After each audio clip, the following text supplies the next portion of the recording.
ओम शांति। मुरली तारीख 12/6/2024।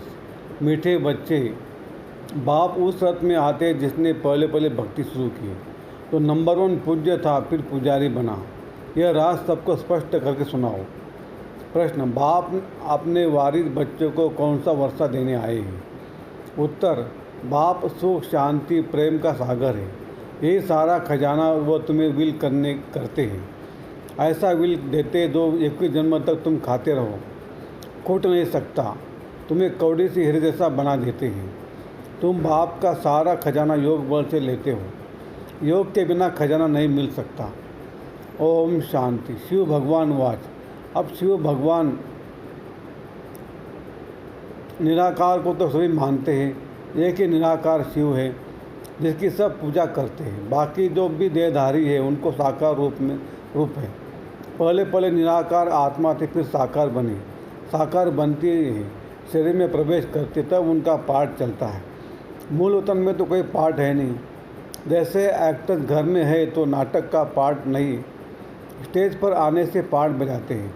आत्मा भी यहाँ आकर शरीर द्वारा पाठ बजाती है। पाठ पर ही सारा मदार है।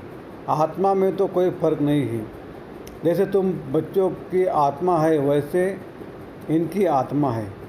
बाप परम आत्मा क्या करते हैं, उनका ऑक्यूपेशन क्या है, वो जानना है।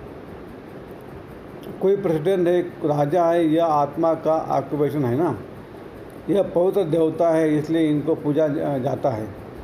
अभी तुम समझते हो यह पढ़ाई पढ़कर लक्ष्मी नारायण विश्व के मालिक बनेंगे। किसने बनाया?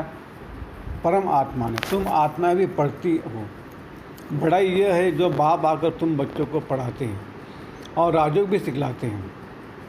कितना सहज है, इसको कहा जाता है राजयोग। बाप को याद करने से हम सतो प्रधान बन जाते हैं। बाप तो है ही सतो प्रधान, उनकी कितनी महिमा गाते हैं। भक्ति मार्ग में कितना फल दूध आदि चढ़ाते हैं। समझ कुछ नहीं, देवताओं की पूजा, देवताओं को पूछते हैं, शिव पर दूध फूल आदि चढ़ाते हैं। कुछ पता नहीं, देवताओं ने राज्य किया, अच्छा शिव पर क्यों चढ़ाते, उसने क्या कर्तव्य किया जो इतना पूछते हैं। देवताओं का तो फिर भी मालूम है, वह है स्वर्ग के मालिक। उन लोगों को किसने बनाया यह भी पता नहीं है। पूजा भी करते शिव की, परंतु ख्याल में नहीं कि यह भगवान है। भगवान ने इन लोगों को ऐसा बनाया है। कितनी भक्ति करते हैं सब अनजान। तुमने भी शिव की पूजा की होगी, अभी तुम समझते हो, आगे कुछ नहीं जानते थे। उनका ऑक्यूपेशन क्या है, क्या सुख देते हैं, कुछ भी पता नहीं था। क्या यह सुख देवता है सुख देते हैं? बल राजा रानी प्रजा को सुख देते हैं, परंतु उन लोगों को तो शिव बाबा ने ऐसा बनाया ना। बलियारी उनकी है। यह तो सिर्फ राजा ही करते, प्रजा भी बन जाती। बाकी यह कोई का कल्याण नहीं करते हैं। अगर करते भी है तो अल्प काल के लिए। अभी तुम बच्चों को बाप बैठ पढ़ाते हैं, उनको कहा जाता है कल्याणकारी। बाप अपना परिचय देते, मेरे लिंग की तुम पूजा करते थे। उनको परम आत्मा कहते थे। परम आत्मा से परमात्मा हो जाता है, परंतु यह नहीं जानते कि यह क्या करते हैं। बस सिर्फ कह देंगे कि वह सर्वव्यापी है, नाम रूप से न्यारा है। फिर उस पर दूध आदि चढ़ाना शोभता नहीं है।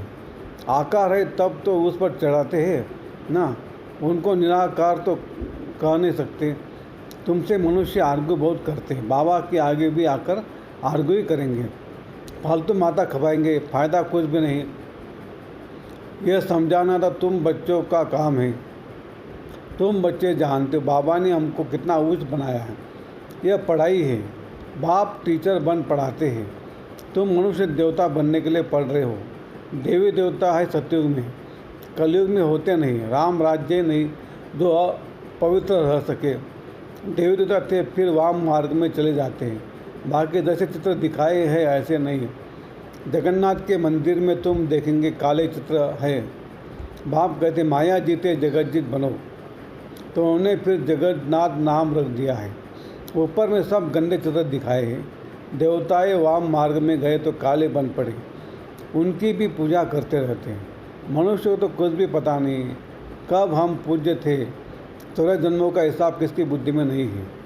पहले पूज्य सतोप्रधान, फिर 14 जन्म लेते थे, तमो प्रधान पुजारी बन पड़ते हैं।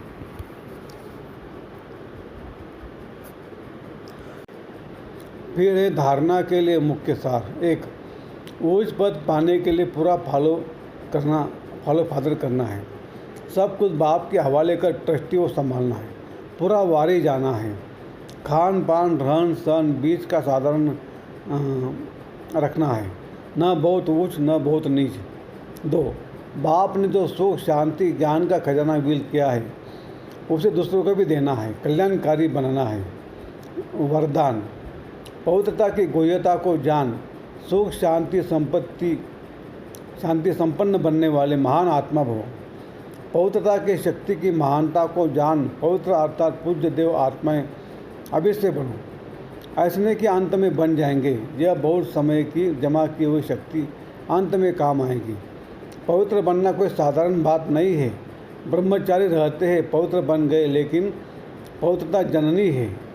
चाहे संकल्प से, चाहे वृत्ति से, वायुमंडल से, वाणी से, संपर्क से सुख शांति की जननी बनना, इसको कहते महान आत्मा। स्लोगन, उच्च स्थिति में स्थित हो, सर्व आत्माओं को रहम की दृष्टि दो, वाइब्रेशन फैलाओ। अच्छा, ओम शांति शांति शांति। शुक्रिया बाबा, शुक्रिया आपका, लाख लाख शुक्रिया। कम बोलेंगे, धीरे बोलेंगे, मीठा बोलेंगे, सोच समझ कर बोलेंगे, तोल तोल के बोलेंगे और खुशी खुशी से घर जाएंगे। Thank you thank you thank you.